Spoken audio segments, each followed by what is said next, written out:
Welcome to CTD130 Lifespan Development. In this lecture, we will cover the social and personality development in middle adulthood. By the end of the session, you should be able to know about the theories of social and personality development, in which we will compare the views of Erikson and Valiant with regards to generativity, and explain how the concept of middle life crisis evolve into the life events perspective of middle age. The second thing will be to explore changes in relationships and personality, which includes identifying what factors contribute to the mellowing of partnership in middle adulthood, describe how multi-generational caregiving and caregiver burden affects middle-aged adult lives, describe how grandparents' role affects middle-aged adults, important quality of social networks, and to summarize some of the research on continuity and change in midlife. And lastly, to explore what the midlife career issues are faced in middle adulthood. And we'll touch on how work satisfaction and job performance change in middle adulthood, and identify what factors contribute to career transitions in middle life. Middle-aged adults are in Erikson's generativity versus stagnation stage. Their developmental task is to acquire a sense of generativity, which involves an interest in establishing and guiding the next generation. Generativity is expressed not only in bearing or rearing one's own children, but also through teaching, serving as a mentor, or taking on leadership roles in various civic, religious, or charitable organizations. The optimum expression of generativity requires turning outward from a preoccupation with self, a kind of psychological expansion towards caring for others. Those who fail to develop generativity often suffer from a pervading sense of stagnation and personal impoverishment, as if they were their own one and only child. Erikson believed that generativity is related to mental health in middle-aged adults is supported by several researchers who have found that generativity is positively related to satisfaction in life and work and to emotional well-being. In particular, there has been a recent study by the University of Alberta Transition Study, a research team that found that midlife generativity was significantly related to two things: having intrinsically rewarding work or vocations that are self-directed and involve complex tasks requiring extensive decision-making that take advantage of a person's skills, abilities, and interests, and gives them the sense that they're helping to establish and guide others. And the second one is the civic engagement, partaking in opportunities to help others and contribute to society, such as working with volunteer, community, and other social organizations. Both of those variables, so once again the vocation and the civic engagement, add to a person's sense that they are making a meaningful contribution that benefits the next generation. The next thing is to see that grandparenthood can express generativity in different ways. For example, many indigenous people impacted by intergenerational trauma see this role as an opportunity to provide love and support to their grandchildren. From this perspective, generativity can be viewed as a form of resilience in face of adversity for indigenous elders. One last chance to make up for the failing of the past, to do what is good, to leave one's mark on others, and to lead the next generation to do what is right. We will cover briefly Valiant's revision of Erikson theory, and Valiant has identified a stage called keeper of the meaning, which follows generativity versus stagnation. In this phase, middle-aged adults focus on preserving cultural institutions and values. In this, some may prioritize religious organization, while others might emphasize the arts, education, historical preservation, or politics. The key aspect is that their participation is motivated by a desire to ensure the survival of these institutions rather than by personal benefits. Essentially, well-adjusted adults in this stage aim to contribute to institutions instead of seeking to gain from them. Canadian psychoanalyst Elliot Jack introduced the term midlife crisis in the 1960s, a time when life milestones were relatively predictable for men. These milestones typically including finishing school, starting work, retiring, and eventually passing away. As individuals reached midlife, their perspective shifted from time since birth to time left until death. This shift often created a sense of urgency, as people realized that they had limited time to achieve their life goals. Factors like aging, children, leaving home, and the loss of elderly parents contribute to this experience, which commonly occurs during one's 40s. Decades later, the timing and nature of major life events have changed significantly. The transition from formal education to late adulthood is less predictable than it was in the 1960s and is no longer seen as a universal experience.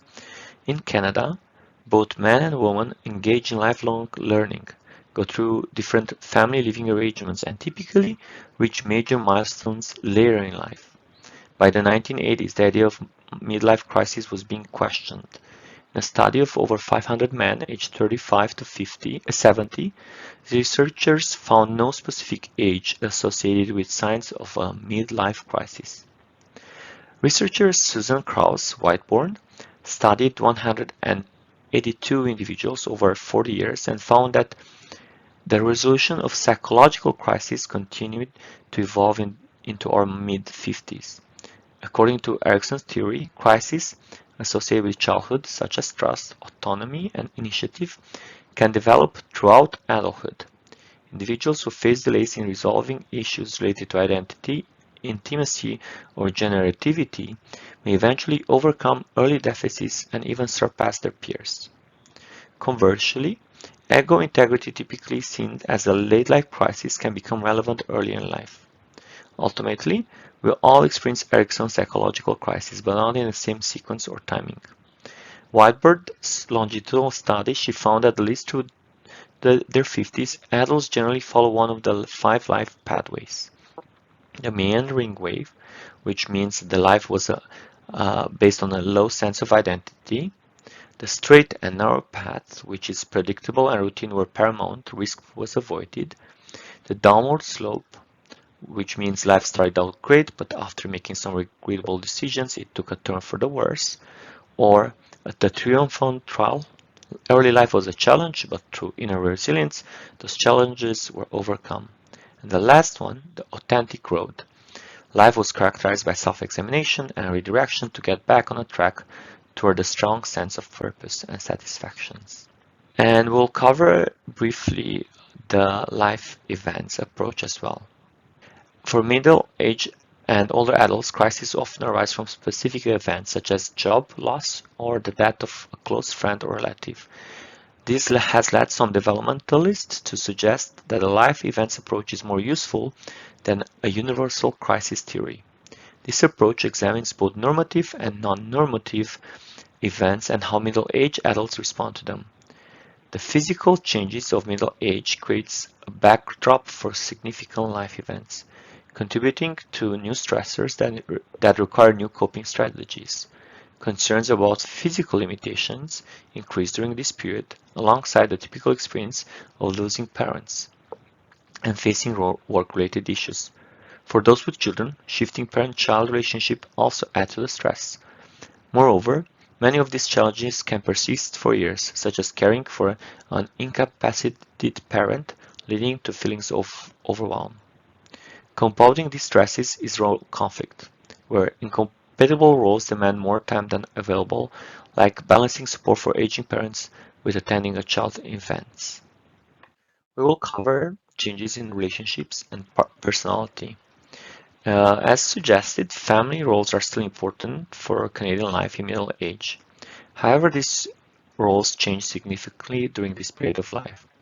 Several lines of evidence suggest that on average, marital stability and satisfaction increases in midlife as conflicts over child rearing and other matters decline.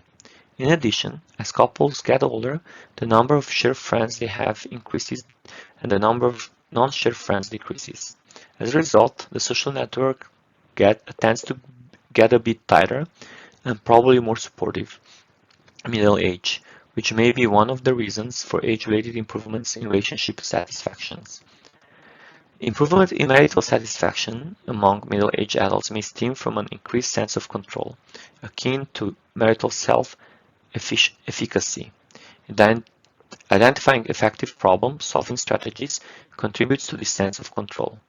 Research shows that problem themes for middle-aged couples, like an unfair division of labor or limitation or freedom, resemble those of younger couples. However, relationship stability is often maintained through skilled diplomacy. As age-related increases in marital satisfaction would predict, middle-aged Canadian couples are far less likely to divorce than those who are younger. The role of caregiver. When looking at a family relationship from the perspective of middle age, we have to look in both directions. Down the generation chain to relationship with grown children, or up the chain to relationship with aging parents. On average, it's clear that middle adulthood is likely to be a time when more help is given than is received. Over one-third of middle-aged Canadians are caring for aging parents or parents-in-law, a trend expected to increase due to rising life expectancy. More than half of these caregivers face challenges such as emotional stress and fatigue, impacting their personal lives and well-being. This phenomenon is known as caregiver burden. Middle-aged adults typically move into several new roles, such as becoming in-laws, grandparents, as their children get married and have children. Most grandparents express high levels of satisfaction with this role. And there are studies by behavioral scientists who develop or break down the types of relationship the grandparents have with their children or with their grandchildren. So the first one is the companionate relationship. The most common pattern is when grandparents have frequent contact and warm interaction with grandchildren. Second one is the remote relationship, that when grandparents do not see their grandchildren, often due to remoteness caused by physical distance.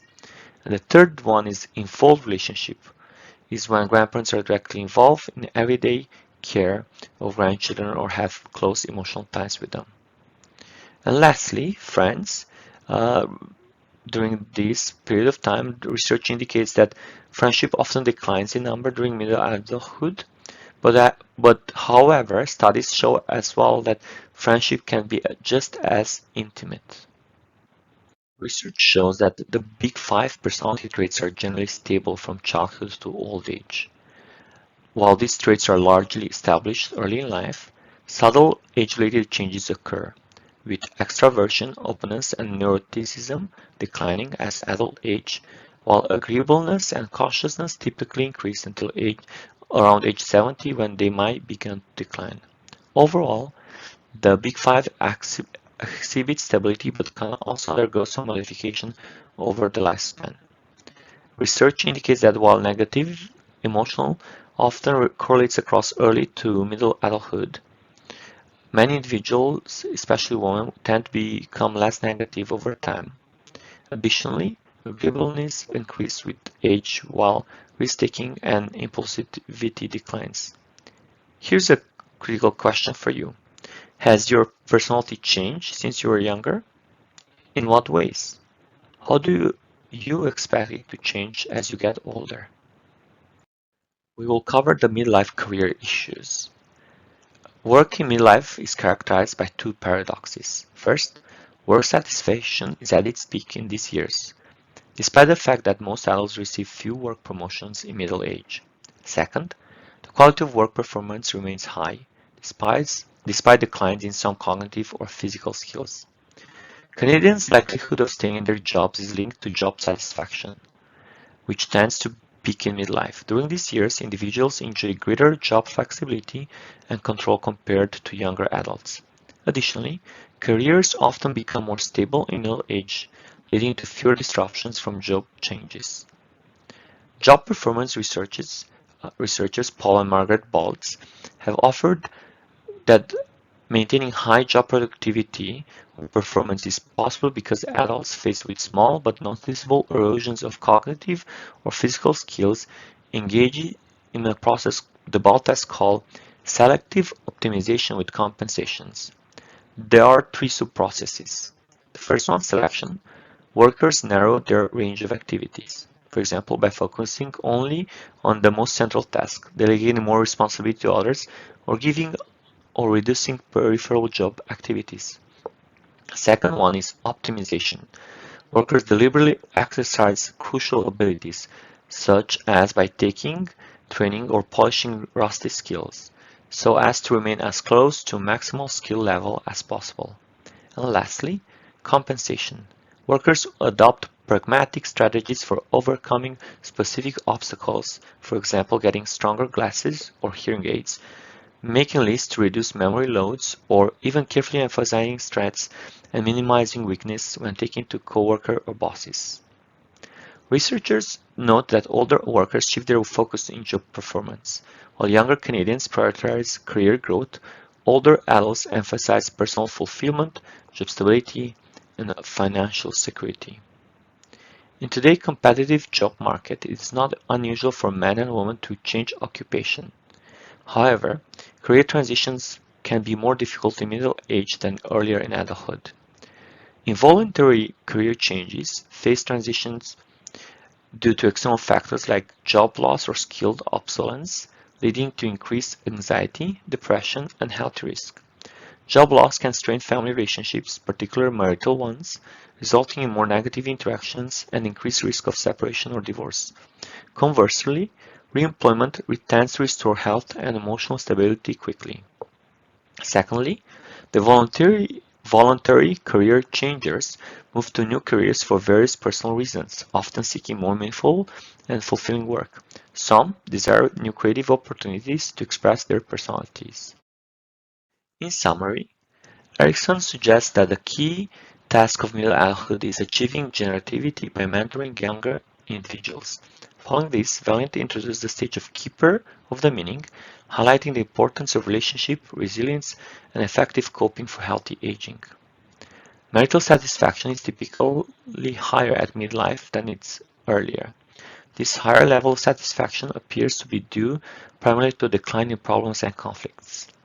Middle-aged adults have significant family interactions both up and down the generation chain. The two-way responsibility of multi-generation caregiving can create a midlife squeeze or a sandwich generation. Most adults become grandparents in middle age. The majority have warm, effective relationships with their own grandchildren, although there are also many remote relationships. A minority of grandparents are involved in day-to-day care of grandchildren. The Big Five personality traits and other aspects of personality are correlated across early and middle adulthood. Middle-aged workers who are engaged in their work experience lower burnout and higher job satisfaction, with productivity remaining high during midlife. There is a shift towards greater internal motivation. And lastly, involuntary career changes result from job skill obsolescence, organizational restructuring, or economic downturns.